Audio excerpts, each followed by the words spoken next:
Bible స్వరమైనటువంటి ఛానల్కి స్వాగతం. మన సంఘాలలో దేవుణ్ణి ఆరాధించడానికి అనేకమైనటువంటి పాటలు మనం పాడుతుంటున్నాం. కానీ ఆ పాటల వెనుక జీవిత సాక్ష్యాలు దాగి ఉన్నాయని, అనేక మంది హతసాక్షులుగా మార్చబడ్డారు అనే సంగతి మనకు తెలియకుండా ఉంది.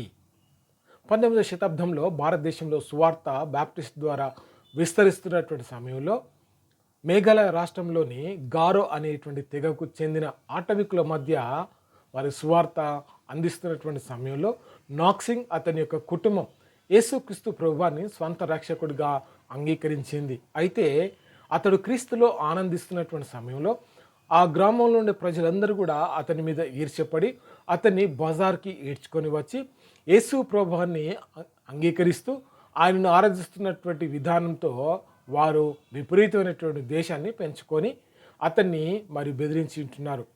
గారో తెగకు చెందినటువంటి పెద్ద ఎవరైతే ఉన్నారో ఆయన యేసు ప్రభువాన్ని నువ్వు విడిచిపెట్టు అని చెప్పి నాక్సింగ్తో అన్నప్పుడు ఆయన I have decided to follow Jesus అనేటువంటి మాటని ఆయన పలికి ఉంటున్నాడు.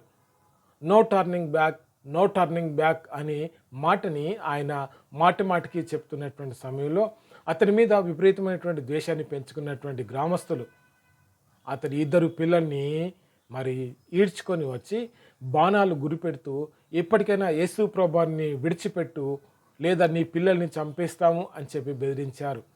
ఆయన తన యొక్క విశ్వాసాన్ని ఆయన మరి కాపాడుకుంటూ దేవుని మీద నమ్మకాన్ని పెంచుకుంటూ నాతో ఎవరు రాకపోయినా నేను యేసుని వెంబడిస్తాను అని చెప్పి గట్టిగా మాట్లాడి ఉంటున్నాడు. ఆ తర్వాత అతని యొక్క భార్యను తీసుకొచ్చి ఆ భార్యను కూడా మరి బాణాలతో గురిపెట్టి ఈమెను చంపుతాము, యేసుని విడిచిపెడతావా లేదా అని చెప్పి గట్టిగా హెచ్చరించుతున్నారు. అతడు నా ముందు సిలువ, నా వెనుక ప్రపంచం, నేను యేసుని వెంబడిస్తాను అని గట్టిగా సమాధానం ఇచ్చి ఉంటున్నాడు. మరింత విపరీతమైన కోపంతో తన భార్యను కూడా వారు చంపి ఉంటున్నారు.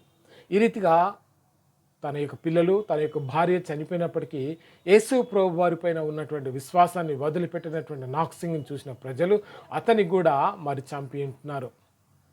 అతడు చనిపోయి మరి తాను చివరిగా మాట్లాడినటువంటి ఆ మాటల్ని వారి హృదయాలలో మరి గుర్తించున్నాడు. వారు మాటిమాటికి ఆ పదాలను గుర్తు చేసుకుంటూ యేసుక్రీస్తు కోసం తమ ప్రాణాన్ని పణంగా పెట్టినటువంటి నాక్సింగ్ తన పిల్లల్ని, తన భార్యను కూడా దేవుని యొక్క మరి విశ్వాసం కోసము చంపుకున్నటువంటి అతని జీవితాన్ని చూసిన గ్రామస్తులందరూ కూడా యేసు ప్రభుని తమ స్వంత రక్షకుడిగా అంగీకరించి ఉంటున్నారు.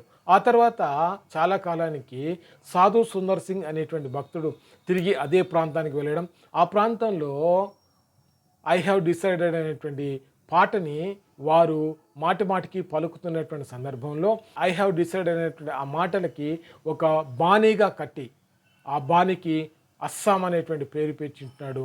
దాన్ని మరి క్రైస్తవ గీతాలలో చేర్చి ఉంటున్నాడు.